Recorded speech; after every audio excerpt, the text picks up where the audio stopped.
नमस्ते, मैं हूं श्वेता। SMBT हेल्थ टॉक में आप सभी का बहुत बहुत स्वागत है। आज हम बच्चों में होने वाले कैंसर के बारे में जानकारी लेंगे और आज हमारे साथ बातचीत करने के लिए है child cancer specialist doctor Pinky Shah कारी। चलिए सबसे पहले हम उनका स्वागत करते हैं। नमस्कार डॉक्टर, आपका बहुत बहुत स्वागत है। नमस्कार। और डॉक्टर पिंकी शाह काले, इनके बारे में बहुत ही एक इम्पोर्टेंट बात मुझे आपको बतानी है। उत्तर महाराष्ट्र में वो एकमेव चाइल्ड कैंसर स्पेशलिस्ट के तौर पे भी जानी जाती है। तो चलिए शुरुआत करते हैं। डॉक्टर, सबसे पहला मेरा क्वेश्चन यही है कि बच्चों में होने वाले कैंसर की कोई अलग शाखा है क्या? यस, जैसे स्पेशल ब्रांच होती है, स्पेशल शाखा होती है हर एक कैंसर के लिए। इससे बच्चों में होने वाले कैंसर के लिए अलग ब्रांच है जिसको हम पीडियाट्रिक ऑन्कोलॉजी बोलते हैं। पीडियाट्रिक मतलब बच्चों से रिलेटेड और ऑन्कोलॉजी मतलब कैंसर से रिलेटेड। काफ़ी नई ब्रांच है ये, पर हाँ, बच्चों के लिए अभी स्पेशल कैंसर के लिए अभी स्पेशल ब्रांच अवेलेबल है। इंडिया की अगर बात करें तो इंडिया में बच्चों में होने वाली कैंसर की बीमारी कितनी कॉमन है? इंडिया में हर साल बच्चों में होने वाले कैंसर करीबन 50,000 जितने नए केस आ रहे हैं और पूरे इंडिया में, भारत देश में होने वाले जितने भी कैंसर है उसमें से 4% कैंसर बच्चों में पाया जाता है। तो हाँ, ये काफ़ी कॉमन है। अब बच्चों में होने वाले कैंसर के कुछ अलग अलग प्रकार भी होते हैं? हाँ, बच्चों में होने वाले ज़्यादातर जो कैंसर है वो रक्त का कैंसर होता है या लिम्फोमा हम जिसे बोलते हैं, ल्यूकेमिया एंड लिम्फोमा। उसके अलावा जो अलग अलग कैंसर की गांठ है, जैसे मेंदू की गांठ हो गई है, किडनी की गांठ हो गई है, स्नायु में मसल की गांठ हो गई है या हड्डियों में गांठ होती है, तो ये सब कैंसर के ही प्रकार है जो बच्चों में आमतौर पर पाए जाते हैं। बच्चों में होने वाले कैंसर के कुछ लक्षण भी हम नोटिस कर सकते हैं? हाँ, जैसे मैंने बोला कि अलग अलग प्रकार के जो कैंसर है उसके हिसाब से उनको लक्षण आते हैं। जैसे सबसे ज़्यादा कॉमन जो कैंसर पाए जाते हैं रक्त का कैंसर, करीबन 70-80% बच्चों में ये कैंसर है, जिसके लक्षण है कि बार बार बुखार आना, कोई कारण ना मिलना बुखार का, बहुत तेज़ बुखार आना, जिससे जनरली हमें टाइफाइड या फिर कोई और वायरल इन्फेक्शन का कारण पता चल जाता है। वैसे एक जो बुखार आता है उसका कारण पता नहीं चलता। दूसरा, जैसे बच्चों ने खाना कम कर दिया या फिर उनका वजन कम हो गया, या फिर जैसे बच्चे आमतौर पे एक्टिव होके खेलते हैं तो वो खेलते नहीं, वो सुस्त हो जाते हैं, या फिर पेशियाँ कम हो जाती है, सफ़ेद पेशी जो हम बोलते हैं, जो प्रतिकार शक्ति के लिए महत्व की है, तो उनकी वजह से उनको बार बार जंतु संसर्ग होता है, इन्फेक्शन होता रहता है। या फिर प्लेटलेट की पेशी कम हो गई तो उनको अनयूजुअल बहुत सारी अलग अलग जगह से ब्लीडिंग होती है, रक्तस्राव होता है, या फिर उनको चमड़ी पे ऐसे डॉट्स आते हैं लाल रंग के, या फिर नीले या भूरे चट्टे आते हैं। अगर बात करें कि मेंदू का कैंसर, मेंदू की जो गांठ होती है, तो उनमें सुबह सुबह बहुत ज़्यादा उल्टी करते हैं बच्चे, उनको सर दर्द होता है जिसका कारण नहीं मिल पाता, या फिर उनको अकड़ी जो फीट्स हम बोलते हैं वो आ जाती है। अगर हड्डी का कैंसर हुआ तो फ्रैक्चर जल्दी हो जाता है या फिर यहाँ पे सूजन आ जाती है। पेट का कैंसर हुआ तो वहाँ पे पेट दुखता है या वहाँ पे सूजन आ जाती है। तो हाँ, उनके लक्षण जो कैंसर है उसके मुताबिक अलग अलग रहते हैं। लेकिन बच्चों में जो कैंसर पाया जाता है, ऐसे बच्चे अगर आपके पास आए तो किस तरह से टेस्ट अवेलेबल है? तो अभी क्योंकि मॉडर्न टेक्निक्स काफ़ी अवेलेबल है, नासिक जैसे शहर में भी बहुत ज़्यादा टेस्ट अवेलेबल है। जैसे रक्त का कैंसर की हम बात करें तो हमें पहले शंका होती है कि शायद उसको कैंसर हो सकता है रक्त का, तो हम नॉर्मल जो टेस्ट है पेशी का CBC करते हैं, जिसमें या तो हीमोग्लोबिन कम हो जाता है, रक्त कम हो जाता है, पेशियाँ कम हो जाती है। उसको कंफर्म करने के लिए कैंसर है या नहीं, उसके लिए टेस्ट अवेलेबल है जिसका नाम है बोन मैरो। जैसे अपनी हड्डी रहती है उसके बीच में जगह रहती है जहाँ पे कैंसर बनने का फैक्ट्री होता है, जिसको अस्थि मज्जा बोलते हैं, हम बोन मैरो बोलते हैं। तो बोन मैरो की जांच कर सकते हैं, उसमें हम जाड़ रक्त ही है उसको निकाल के फिर टेस्ट के लिए भेजते हैं, या फिर उसका टुकड़ा निकालते हैं जिसको हम बायोप्सी बोलते हैं। अगर पेट में या मेंदू में अगर गांठ रही तो हम उसके लिए CT स्कैन, MRI, सोनोग्राफी ये सब अवेलेबल है और उसका बायोप्सी भी निकाल सकते हैं। बच्चों में लेकिन कैंसर क्यों होता है? रिसर्च में पाया गया है कि जो DNA रहता है, जनीन रहता है, उसमें अचानक से ही बदलाव हो जाता है जिसे हम म्यूटेशंस बोलते हैं। तो ये रैंडम म्यूटेशन की वजह से बच्चों में कैंसर हो सकता है, हालांकि कंफर्म हम नहीं बता सकते। जैसे एडल्ट में होता है, वयस्क पेशेंट के कैंसर के पेशेंट में होता है कि आपने सिगरेट पी ली आपको फुफ्फुस का कैंसर हो गया, या फिर दारू पी ली तो आपको लीवर का कैंसर हो गया, तंबाकू खा लिया तो मुंह का कैंसर हो गया। ऐसे बच्चों में ठोस कोई कारण नहीं है। लेकिन अडल्ट में होने वाले कैंसर और बच्चों में होने वाले कैंसर, इनमें कुछ अंतर है? हाँ, एक्चुअली बच्चों में जो होने वाले कैंसर है वो एडल्ट वयस्क पेशेंट के जो कैंसर्स रहते हैं उनमें काफ़ी डिफरेंस है, काफ़ी अंतर है। जैसे अभी मैंने कारण की बात की तो कारण हमारे बच्चों के कैंसर के पेशेंट में पता नहीं चलता, प्लस बच्चों का शरीर जो अभी विकास हो रहा है तो वो कैंसर की जो ट्रीटमेंट उसको काफ़ी अच्छे से सहन करते हैं और काफ़ी अच्छे से रिस्पॉन्स भी करते हैं। अगर हम बात करें कि कैंसर कितना अच्छा होता है तो बच्चों का कैंसर अगर तीसरा या चौथा स्टेज का भी रहा तो उनके अच्छे होने के चांस बहुत अच्छे हैं, बहुत ज़्यादा क्योर रेट्स है। तो हाँ, काफ़ी डिफरेंस है दोनों में। बच्चों में अगर कैंसर हो तो किस तरह से ट्रीटमेंट्स अवेलेबल है? और बच्चों की मेन अगर हम बात करें ट्रीटमेंट की तो 5 चीज़ें मेन हम देते हैं उनको। पहली होती है कीमोथेरापी। ये एक प्रकार के इंजेक्शन ही होते हैं जिसको हम सलाइन में डाल के देते हैं। जैसे आप एंटीबायोटिक को सलाइन में डाल के देते हैं ऐसे ही कीमोथेरापी के इंजेक्शन देते हैं। हाँ, हालांकि वो काफ़ी स्ट्रांग होते हैं एंटीबायोटिक के कंपेरिजन में। दूसरा है रेडिएशन, जो हम लाइट देते हैं बच्चे को, वो कीमोथेरापी से और ज़्यादा स्ट्रांग रहते हैं।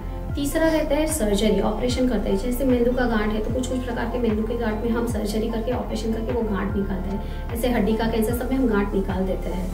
चौथा अवेलेबल है इम्यूनोथेरापी। ये एक नया प्रकार का ट्रीटमेंट है जो एक अलग ही मॉडलिटी आई है नई अभी, पर वो सिर्फ कुछ ही कैंसर के लिए अवेलेबल है। फायदा इसका ये है कि कीमोथेरापी और रेडिएशन के कंपैरिजन में इनमें साइड इफेक्ट काफ़ी कम होता है और क्योर रेट्स काफ़ी अच्छे होते हैं। और सबसे लास्ट ट्रीटमेंट अवेलेबल है बोन मेरो ट्रांसप्लांट। जैसे किडनी फेल हो गई तो किडनी बदली कर देते हैं, लीवर खराब हुआ तो लीवर ट्रांसप्लांट करते हैं। ऐसे ही रक्त के कैंसर और कुछ प्रकार की जो ट्यूमर्स गांठ रहती है उसके लिए ये प्रकार अवेलेबल है bone marrow stem cells transplant. Doctor, बच्चों को जब केमोथेरेपी दी जाती है तो कोई साइड इफेक्ट इमीडिएटली हो सकता है? हाँ, तो क्योंकि बच्चों का शरीर जो है वो अभी विकास हो रहा है तो उनमें इमीडिएटली ज़्यादा तो साइड इफ़ेक्ट नहीं दिखती, पर उनको जब हम कीमो के इंजेक्शन चढ़ाते हैं तब उनको उल्टियाँ आ सकती है, उल्टी जैसा फील हो सकता है, उनको मड़मड़ फील हो सकता है, या फिर उनका खाना पीना कम हो जाता है, बच्चे थोड़े सुस्त हो जाते हैं, उनके शरीर से बाहर चले जाते हैं, उनका स्किन का कलर चेंज होता है, उनका नाखून चेंज होता है। तो ये सारे कॉमन साइड इफ़ेक्ट्स हम देख सकते हैं। लेकिन आफ्टर ट्रीटमेंट बच्चे क्योर होंगे, इसके चांसेस कितने हैं? तो जैसे मैंने पहले ही बात की कि बच्चों में होने वाले जो कैंसर है वो अलग प्रकार के कैंसर है। अगर आपने सही से ट्रीटमेंट लिया, टाइम पे ट्रीटमेंट लिया, जितना डोज है वो बराबर से लिया, रेगुलर ट्रीटमेंट ली, तो उनको अच्छे होने के चांस करीबन 70 से 80% है। इसका मतलब 10 में से 8 बच्चे ठीक हो जाते हैं। ज़्यादातर रक्त के कैंसर और लिम्फोमा जिसको हम बोलते हैं उनके क्योर रेट्स काफ़ी अच्छे हैं। आफ्टर ट्रीटमेंट बच्चों को भविष्य में कोई प्रॉब्लम आ सकती है? सो ट्रीटमेंट के बाद हम उनको काफ़ी लंबे समय तक फॉलोअप में बुलाते हैं, क्योंकि उनको लीवर, किडनी, हृदय ये सब काफ़ी असर हो सकता है। तो फॉलोअप में हम लंबे समय 10-15 साल तक बुलाते हैं कि उनमें कोई साइड इफ़ेक्ट्स नहीं हुए। दूसरी बात, उनका ग्रोथ और डेवलपमेंट, वो सही से विकास हो रहा है कि नहीं, उनकी हाइट अच्छे से बढ़ रही है कि नहीं, उनका वजन अच्छे से बढ़ रहा है या नहीं, ये हमें देखना चाहिए। तीसरी चीज़, कुछ ट्रीटमेंट की वजह से, कीमोथेरापी, रेडिएशन थेरापी की वजह से सेकेंडरी कैंसर्स हो सकते हैं, तो उनके लिए भी हमें उनको मॉनिटर करना पड़ता है। जो वयस्क बच्चे रहते हैं, मतलब कि 15 साल के 14 साल के बच्चे रहते हैं, उनको सब समझता है कि कैंसर क्या होता है, तो उनका भी मानसिक प्रभाव उन पर पड़ सकता है। तो उसके लिए भी हमें उनको मॉनिटर करना पड़ता है कि उनका बिहेवियर अच्छे से है कि नहीं, उनके मूड चेंजेस है कि नहीं, और आगे जाके भविष्य में ये बच्चे अच्छे से कर रहे हैं कि नहीं, पढ़ाई अच्छे से कर रहे हैं कि नहीं, एकेडमिक्स अच्छा है कि नहीं। बच्चों में होने वाले कैंसर्स के नंबर्स इतने क्यों बढ़ रहे हैं? एक्चुअली अभी मॉडर्न टेक्निक्स काफ़ी अवेलेबल है उनके निदान के लिए, तो डिटेक्शन रेट बढ़ रहे हैं, हाँ मान्य है ये। दूसरा, अवेयरनेस, लोगों की जागृति भी बढ़ रही है कि हाँ बच्चों में भी ये कैंसर होते हैं। सोशल मीडिया के थ्रू, टीवी के थ्रू, न्यूज़पेपर के थ्रू उनके सब पता चलता है। प्लस डॉक्टर्स को भी अभी समझ में आ रहा है कि अगर ये लक्षण है, ये ब्लड टेस्ट है, तो उसमें शायद कैंसर की भीति रह सकती है, तो इसलिए वो भी जल्दी से हमारे पास पेशेंट को रिफ़र करते हैं, तो शायद इसलिए उनके डिटेक्शन रेट बढ़ गए हैं। लेकिन बच्चों में कैंसर ना, इसके लिए क्या उपाय करना चाहिए? जनरली तो हमें कारण ही नहीं पता, जिसका कारण पता है उसके लिए हम प्रिवेंशन कर सकते हैं, उसको हम रोक सकते हैं। पर हाँ, कुछ चीज़ें ऐसी है कि हम कर सकते हैं जिससे कैंसर ना हो, जैसे कि हेल्दी खाना खाना, साफ़ सुथरा घर का खाना खाना। बाहर जो अब जंक फूड मिल रहे हैं जिसमें बहुत सारे केमिकल्स रहते हैं, पुराना रहता है, स्टोर हुआ खाना रहता है, फ्लेवर के लिए कलर्स डालते हैं, तो वो सब खाना नहीं खाना चाहिए। बच्चों ने एक्टिव रहना चाहिए, व्यायाम करना चाहिए। तीसरी चीज़, कुछ प्रकार के जो व्यसन रहते हैं उनसे दूर रहना चाहिए, स्पेशली जो एडोलेसेंट बच्चे 15 साल के, स्मोकिंग हो गया, दारू हो गया या तंबाकू हो गया, उनसे दूर होना चाहिए। जितना हो सके उतना कम से कम केमिकल्स, प्लास्टिक, पेस्टिसाइड्स ये सब यूज करना चाहिए। और कुछ कुछ प्रकार की वैक्सीन, टीका, लस जो बोलते हैं वो अवेलेबल है कैंसर से रोकने के लिए। जैसे HPV वैक्सीन जो नई आई है, ह्यूमन पैपिलोमा वायरस वैक्सीन, जो गर्भाशय के मुख के कैंसर से आपको प्रिवेंट करता है, तो वो हमें लेनी चाहिए।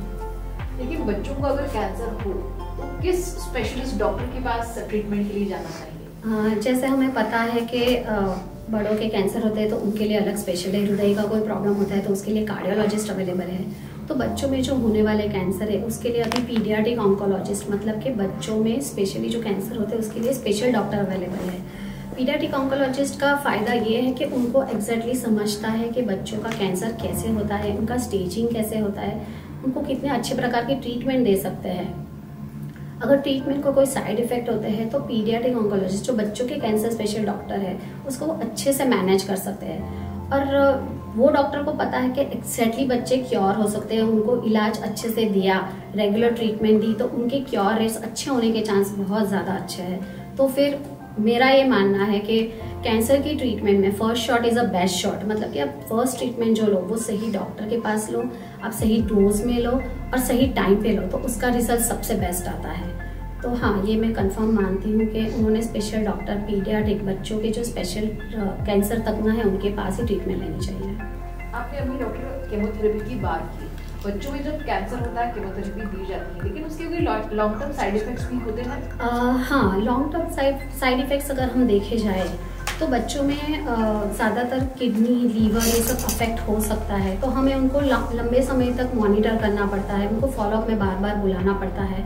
उनका विकास बॉडी का अच्छे से होता है कि नहीं ये हम देखते हैं। उनका मानसिक विकास भी असर हो सकता है और लॉन्ग टर्म में उनको शायद दूसरे प्रकार के कैंसर भी हो सकते हैं जो कीमोथेरेपी और अलग ट्रीटमेंट से हो सकते हैं, जिसको हम सेकेंडरी कैंसर्स बोलते हैं। स्पेशली जो एडोलेसेंट चाइल्ड रहते हैं, कुमार वयस्क के जो बच्चे रहते हैं, उनमें मानसिक प्रॉब्लम या डिप्रेशन या बिहेवियर्स के चेंजेस, मूड चेंजेस भी आ सकते हैं। एसएमपीटी हॉस्पिटल में किस तरह से कैंसर, बच्चों के कैंसर के ऊपर ट्रीटमेंट अवेलेबल है?